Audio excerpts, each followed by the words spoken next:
నిన్న కొత్త టీం వచ్చింది. అంటే కొత్త టీం అంటే వీళ్ళు వైల్డ్ కార్డ్ ఎంట్రీ ద్వారా వచ్చిన వాళ్ళు. తర్వాత పాత team. So royal Challengers and original Challengers. So మొత్తానికైతే 2 టీంలు ఉన్నాయి. ఆర్సీ వాళ్ళు, రాయల్ ఛాలెంజర్స్ మొత్తానికి ఉన్నప్పుడు వీళ్ళకు తగ్గ ఫుడ్ కావాలి. సో ఫుడ్ అనేది, రేషన్ అనేది ఎవరికి, పాత క్లాన్ వాళ్ళకు వచ్చిందంటే వాళ్ళు గెలుచుకున్నారు పవర్ను. సో ఉన్న పవర్ను గెలుచుకున్నారు కాబట్టి వాళ్ళు ఏంటంటే కొంచెం డిసిషన్ చేసుకున్నారు, వీళ్ళకి ఈ రేషన్ ఇద్దాం అని చెప్పేసి. అంటే మనకు అప్పుడు ఏం చెప్పింది మన ఎవరు, యష్మి, వాళ్ళకి ఎంతకి ఇస్తావు, అంతగానం ఉన్నది, మన దగ్గర ఫుడ్డే లేదు అంటే మటన్ చికెన్లు కట్ చేసి ఎత్తేసి మిగతా వాళ్ళకైతే ఇద్దాం. సో నాకైతే నిజంగా కూడా నబిల్ను చాలా మెచ్చుకోవాలనిపించింది. ఎందుకంటే ఈ విషయంలో తను ఏంటంటే ఆ ఫుడ్ను ఎట్లా చేద్దాము, ఏం చేద్దామని కరెక్ట్ డిసిషన్ తీసుకున్నాడేమో అనిపించింది. కానీ రష్మి 2 మాటలు మాట్లాడింది. నేను ఇవ్వకూడదు అది ఇదని మాట్లాడింది. ఎందుకంటే మనం చూద్దాం దాని గురించి. ఇప్పుడు ఏంటంటే ఇదివరకు సోనియా పోయిన పొజిషన్ను ఖచ్చితంగా మనకి యష్మి తీసుకుంటుందేమో అనిపిస్తుంది. సో మనం చూస్తున్నట్లయితే ఇదంతా వాళ్ళందరూ గ్యాంగ్ మాట్లాడుకుంటుంటే మణికంఠ మాత్రం సైలెన్స్గా ఉన్నాడు, ఎవడిపోతుంది అని చెప్పేసి. తర్వాత అందరితో కలిసేసి మీకు బెడ్రూమ్స్ అలాట్ చేస్తున్నప్పుడు కూడా వాళ్ళకు ఆ రూమ్ ఈ రూమ్ అలాట్ చేస్తున్నా అంటే ఈ రూమ్లో ఎందుకు అలాట్ చేయాలి, స్పెషల్ రూమ్లో ఎందుకు ఇవ్వాలి అని కూడా మాట్లాడింది. బట్ అక్కడ ఉన్న బెడ్లు తక్కువ, ఉన్న మంది ఎక్కువ. అక్కడ 6 ఉన్నాయి, ఇంకొక 2 తక్కువ పడుతున్నాయి. సో 7 ఉన్నాయి, ఇంకొక 2 తక్కువ పడుతున్నాయి, అక్కడ అరేంజ్ చేస్తున్నామని చెప్పేశారు. దానికి ఫుల్ ఎక్సైట్ అయిపోయింది. సో దాన్ని పక్కకు పెట్టేసేస్తే మొత్తానికైతే ఏదైతే మన మెగా క్యాప్టెన్ అనుకున్నాడో అదే చేసేసాడు. వాళ్ళకు కూడా చెప్పారు, మీరు కావాలంటే అది యూజ్ చేసుకోండి, ఇక్కడ మీరు అందరు పడుకోవడం మాత్రం ఇంపార్టెంట్ అని చెప్పారు. పొద్దుగాల లేవగానే గంగవ్వ తెలుసు కదా అందరినీ పలకరిస్తూ ఉంటుంది. సో అలా పలకరిస్తున్నప్పుడు మొత్తానికైతే మనోన్న గెలికింది. ఎవరిని? మణికంఠన్. నువ్వు మగపిల్లగాడి పోయింది, ఎందుకు ఎడుతున్నావు అది ఇది అని చెప్పేసి. అంటే నీకు ఒకళ్ళు ఇష్టం ఉండదంటే నువ్వు పోతా అంటే చెప్పు, నేను పంపించేస్తాను, నేను నామినేషన్ నిన్నే చేస్తా అని చెప్పేసి అన్నది. వద్దు అని చెప్పేసి అలా చెప్పేసి మొత్తానికైతే గంగవ్వ వీళ్ళతో ఇంటరాక్ట్ అవుతుంది. సో మొత్తానికి అందరూ ఇక మిగతా హౌస్ పీపుల్స్ మొత్తం వీళ్ళు చేస్తుంటే వాళ్ళ గ్యాంగ్ వాళ్ళ దగ్గర ఉంటుంది, వీళ్ళ గ్యాంగ్ వీళ్ళ దగ్గర ఉంటుంది. సో 2 టీములు చెప్పకముందే అంటే ఈ టీం కలవడానికి ట్రై చేస్తుంది. కొత్తగా వచ్చిన మన వైల్డ్ కార్డ్ ఎంట్రీ ద్వారా వచ్చిన టీం వాళ్ళని కలవడానికి ట్రై చేస్తుంది. ఎందుకంటే వాళ్ళకి బిగ్ బాస్లో ఎలా ఉండాలి అనేది ఎక్స్పీరియన్స్ ఉంది. సో వీళ్ళు ఇప్పుడు కూడా ఎక్స్పీరియన్స్ చేస్తున్నారు. అంటే వాళ్ళు బయటికి పోయిన తర్వాత మేము ఏం తప్పులు చేసాము అనే అది కూడా ఉంది. కానీ వీళ్ళకు మేము ఏం చేస్తున్నాం, వాళ్ళు ఏం చేస్తున్నారో వాళ్ళకి తెలియట్లేదు. సో దానిని బట్టి వీళ్ళు పోయి కలుద్దామంటే కూడా వాళ్ళు కలవడానికి అవకాశం అయితే ఇస్తలేరు. వాళ్ళ గ్రూపుగానే ఉంటున్నారు. వీళ్ళు ఏం చేద్దాం, ఖాళీగా ఉండడం ఏం చెప్పేసి మీటింగ్ పెడుతున్నారు. ఇక రోహిణి అయితే చికెన్ ఎట్లా చేయాలి అని చెప్పేసి కొంచెం పిచ్చి మాటలు తప్ప కానీ అందులో క్లారిటీ అది కరెక్ట్గా అయితే లేదు. తర్వాత నెక్స్ట్ మన మణికంఠను కూడా కొంచెం ఆడుకోవడం జరిగింది. అట్లా చేసుకుంటే పక్కకు జరిగితే నామినేషన్స్ అయితే వచ్చినాయి. నామినేషన్స్ వచ్చినప్పుడు అంతా ఒక విషయం అయితే మనం గమనించవచ్చు. మనం బయట నుంచి చూసేది ఏదైతే ఉందో అక్కడ జరుగుతుందంటే కొన్ని విషయాలు కాదు అన్నట్టుగా అనిపించేస్తుంది. అంటే ఒక్కొక్కరి అభిప్రాయం ఒక్కొక్కటి ఏమో అని మనం ఇక్కడ తెలుసుకోవచ్చు. అంటే మణికంఠ ఫ్లిప్ అవుతాడు, 2 తలకాయలు ఉంటాయి, ఒకసారి మాట మాట్లాడతాడు, ఒక మాట మాట్లాడతాడు అని చెప్పేసి అనుకున్నాము. బట్ వీళ్ళు ఏంటంటే కానీ యష్మి చేసినది మాత్రం ఖచ్చితంగా తప్పు అని కూడా మాట్లాడుకున్నాము. ఇది ఎప్పుడైతే శనివారం కంటే ముందు శుక్రవారం రోజు లోపలికి వెళ్ళేసి తన మణికంఠకు ఇంపార్టెంట్, ఎందుకంటే తను చూసేది తన భార్య నుంచి మెసేజ్, కానీ అది చూపించకుండా నిఖిల్ది మాత్రమే సెలెక్ట్ చేసుకొని రావటం ముందు చూసారా, అది మాత్రం చాలా బాధాకరమైన విషయం. సో దాన్ని అదేంటిది సెంటర్ చేసుకొని ఈరోజు నామినేషన్ జరిగాయా అని అనిపించింది. అయితే ఈరోజు నామినేషన్లోకి వచ్చేసి అంటే రాయల్ ఛాలెంజర్స్కి మాత్రమే ఛాన్స్ ఇచ్చారు అన్నట్టు, మనకు ఓజీ వాళ్ళకి మాత్రం ఛాన్స్ ఇవ్వలేదు.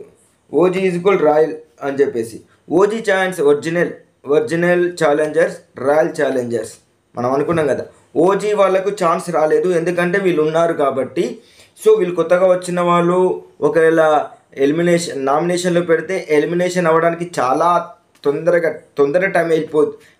వెళ్ళిపోతారు అని చెప్పేసి బిగ్ బాస్ మనం ప్రీవియస్ ఎపిసోడ్లో చూసాం కదా.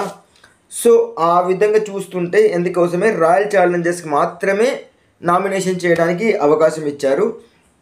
అయితే ఫస్ట్ హరితేజ ఏంటంటే హరితేజ గేమ్ సూపర్ ఉంటుంది ఎప్పుడైనా. తర్వాత యష్మిని నామినేషన్ చేస్తూ ఒక మనిషిని ప్రతి వారం ఎలిమినేట్ చేస్తున్నావు, నువ్వు ఖచ్చితంగా ఏంటంటే రివెంజ్ నామినేషన్ చేస్తున్నా అన్నావు. బట్ పాయింట్స్ అయితే ఖచ్చితంగా నువ్వేంటంటే పగపట్టి చేసావేమో అన్నట్టుగా ఉంది. కాదు, నువ్వు ఇంకో మళ్ళీ ప్లస్ నువ్వైతే రూల్స్ అయితే పెట్టుకుంటావో ఆ రూల్స్ నీ దగ్గరకు నీకు నచ్చిన వాళ్ళ దగ్గర ఒకలాగా, నీకు నచ్చని వాళ్ళ దగ్గర ఒకలాగా మారుస్తూ పోతుంటావు అని చెప్పేసి. ఎందుకు అంటే ఇక్కడ మనకు ఇది ఉంది కదా, ఐక్యూను స్పేస్ మధ్యలో ఉన్నప్పుడు అతడు కష్టపడ్డందుకైనా ఇవ్వద్దు అని చెప్పేసి మాట్లాడింది కదా, మనం అది చూసాము. బట్ తర్వాత మనం దాని గురించి ఇంకొకరు నామినేషన్ చేసేది ఉంది, ఆ మూమెంట్లో వచ్చేసిందేమో అనిపించింది. కానీ ఏమైంది, కాకపోతే ఇంకొక వేరే విషయంలో వచ్చే వరకు ఒక చిన్న గ్రూప్ను కూడా నువ్వు ఫామ్ చేసుకొని ఆ గ్రూపులోనే ఆ మందితోనే ఉంటున్నావు అని చెప్పేసి మనం ఏదైతే అనుకుంటున్నామో అది చూపించారు. నిజంగా కూడా చాలా గ్రేట్ అనిపించేసింది. అంటే ఒక గ్రూపులో నువ్వు ఫిక్స్ అయిపోయావు అని చెప్పేసి చెప్పకనే చెప్పింది. అయితే ఆ గ్రూప్ ఏంటో చెప్పగలవా అంటే నేను చెప్పను తల్లి అని పోయి హరితేజతోటేనా తను బిగ్ బాస్ 1లో 3rd పొజిషన్లోకి వచ్చింది. తర్వాత పృథ్వీ, నువ్వు క్యాప్టెన్ గేమ్ను గివప్ ఎందుకు ఇచ్చావు? అయితే నీకు ఏంటంటే నువ్వు పక్క వారిపైన డిపెండ్ అవుతుంటావు. కనీసం వేరే వాళ్ళది ఏంటంటే నీ సొంతంగా నువ్వు ఆలోచించుకోలేకపోతున్నావు. ఇప్పుడు కొత్త వాళ్ళు వస్తారు, పాత వాళ్ళు వెళ్ళిపోయారు. ఇప్పుడు పాత వాళ్ళు కూడా నీతోటి ఉన్నవాళ్ళు పర్మనెంట్గా నీతో ఉంటారని కూడా అది లేదు. నీ సొంతంగా నువ్వు డిసిషన్ తీసుకుంటేనే ఇక్కడ నిలగగలవు, కానీ నువ్వు సొంతంగా డిసిషన్ తీసుకోవట్లేదు అని చెప్తున్నది. నిజంగా కూడా ఇది కరెక్ట్ అనిపించింది. నువ్వు కూడా ఒక గ్రూప్లో ఉన్నావంటే ఎవరు ఆ గ్రూప్ ఈ ఇద్దరిని పెట్టారంటే మూడో వాళ్ళు ఎవరో వాళ్ళకి అర్థమైపోయి ఉంటుంది. సో వాళ్ళు గ్రూప్ ఫామ్ అయిపోయారు అని చెప్పేసి మనకు తెలుసు, బట్ వాళ్ళకి అర్థం అవ్వట్లేదు. ఏంటంటే సోనియా పోంగనే ఆ ప్లేస్ను యష్మి తీసుకున్నది తప్ప ఆ గ్రూప్ మాత్రం ఎప్పుడు మారలేదు. కాకపోతే సోనియాను బయటికి పంపించడానికి యష్మి లోపల రావడానికి సోనియాను బయటికి పంపించినట్టు ఉంది. ఇక గౌతమ్ వచ్చేసిండు, విష్ణు నువ్వు ఒక్కరితోటే ఉంటున్నావు, నీ గేమ్ మీద నీకు కాన్సన్ట్రేషన్ లేదు అని చెప్పేసి చెప్పాడు. నిజంగా కూడా ఇది కరెక్ట్ అనిపించింది. ఎందుకంటే కేవలం పృథ్వీ అరే పొద్దాక తెలియదాక పృథ్వీ అన్ని గేమ్ ఎప్పుడు ఆడుతున్నావు, ఎక్సైట్మెంట్ పృథ్వీ మీదనే, అన్ని పృథ్వీ మీదనే చేస్తున్నావు, మిగతా వాళ్ళతో కరెక్ట్గా కలవట్లేదు అని మేము కూడా అనుకున్నాము. సో అది పెద్ద ఏదంటే నసా అని చెప్పేసి వదిలేసాం. కానీ ఎవరైతే కొత్తగా వచ్చారో అది వదిలేదలుచుకోలేదు, వాళ్ళు దానికి హైలైట్ చేశారు. సో ఆ హైలైట్ చేయడం వల్ల తను ఏంటంటే కేవలం పృథ్వీ మీద మాత్రమే కాన్సన్ట్రేషన్ చేస్తుంది, మిగతా వాళ్ళ మీద కాన్సన్ట్రేషన్ చేస్తలేదు అని జనాలు కూడా గుర్తించే అవకాశం అయితే ఉంది. ఇంకా నెక్స్ట్ యష్మిని నామినేషన్ చేశాడు మన గౌతమ్, డాక్టర్ బాబు అంటారు. రివెంజ్ నామినేషన్ మాత్రం ఉండొచ్చు, నీకు ల్యాక్ ఆఫ్ ఛాన్సెస్ ఉన్నా కానీ నువ్వు అది మాత్రం యూజ్ చేసుకోలేదు. గేమ్ గురించి మనం అలా కాదు ఇలా కాదు, నేను గేమ్ చూసి ఆయన పెట్టిన పాయింట్ని పెట్టి నేను పెట్టాను అంటే నువ్వు పాయింట్ పెట్టడం కాదు, మాకు అది అలా అనిపించట్లేదు. ఇది నా నామినేషన్. ఇప్పుడు ఏంటంటే నువ్వు ఖచ్చితంగా రివెంజ్ నామినేషన్ చేస్తావని ఇక్కడ అర్థమైపోతుంది అని చెప్పేసాను. అది కూడా నిజమే కదా. ఇక నైని పావని పాయింట్ పర్ఫెక్ట్ చెప్పింది. ఇప్పుడు నీకు విష్ణుప్రియ గురించి నువ్వు ఇష్టం లేకపోతే నువ్వు బయటికి వెళ్ళిపో, వేరే వాళ్ళకు ఆ ఛాన్స్ వస్తుంది. బిగ్ బాస్లో ఛాన్స్ రావడమే మహా గొప్ప, కానీ ఆ వచ్చిన ఛాన్స్ నువ్వు యూజ్ చేసుకోవట్లేదు. నేను ఈ వారం 5th వీక్ వరకు నేను రెడీగా లేనండి, వచ్చే ఆ 6th వీక్లో నేను చీఫ్గా ప్రయత్నిస్తాను అని చెప్తున్నావు. బట్ నువ్వు 6th వీక్లో ఉంటావో ఉడతావో తెలియదు కదా అంటే మేము చాలా ట్రై చేస్తున్నాము అని చెప్పేసి అన్నారు. బట్ అలా కాదు, మనకు బిగ్ బాస్ ఉండేదే కేవలం 15 వీక్స్. 15 వీక్స్లో మనం ఏమన్నా పీకాలి. బట్ మనం ఏం చేయలేకపోతున్నాం కాబట్టి వేరేళ్ళకి ఛాన్స్ ఇస్తే బెటర్ ఏమో అనిపించింది. అంటే అట్లా కాదు, నేను ఏంటంటే నాకు పర్ఫెక్షన్ అనిపించిన నేను చీఫ్ అవుతాను అంటే లైఫ్ టైం ఏమైతే నాకు కాదు అని చెప్పాలనిపించింది నాకు. ఈమె లైఫ్ టైం కాదు, ఖచ్చితంగా కాదు. ఎందుకంటే ఆమెకు ఉత్సాహంగా ఉల్లాసంగా తిరగడమే సరిపోతుంది. ఉత్సాహంగా ఉల్లాసంగా ఎంజాయ్ చేయడానికి మాత్రమే వచ్చింది. ఇదే విషయం సోనియా చెప్తే మాత్రం మనకు కోపం వచ్చింది. సో సోనియా చెప్పింది కరెక్టే, కానీ చెప్పిన విధానం తప్పు అని మనం ఫస్ట్ నుంచి చెప్పుకున్నాము. కానీ ఇప్పుడు నామినేషన్ పడంగానే తనకు తెలిసిపోయింది. అంటే వీళ్ళేమో అందంగా చెప్తారు, ఆమె కొంచెం నోటిగా అది చెప్పింది. సో చెప్పిన విధానం ఎందుకైనా అంటే తన సైకో విధంగానే చెప్పింది. దాన్ని పోయిన వాళ్ళని మనం పక్కకు పెడితే ఇక నెక్స్ట్ సీతను నామినేషన్ చేసి నువ్వు చీఫ్ కాకముందు ఒకలాగా, చీఫ్ అయిన తర్వాత ఒకలాగా నీ గేమ్ విధానం మారిపోయింది, నువ్వు గేమ్ మీద కాన్సన్ట్రేషన్ తగ్గిపోయింది అని చెప్పడం జరిగింది. అది మాత్రం పర్ఫెక్ట్. ఇక నామినేషన్ చేసేటప్పుడు ఏంటంటే ఇక గేమ్ కూడా ఆడాలి. గేమ్ మీద కాన్సన్ట్రేషన్ చేయకపోతే మనం ఇక్కడికి వచ్చింది గేమ్స్ ఆడడానికి.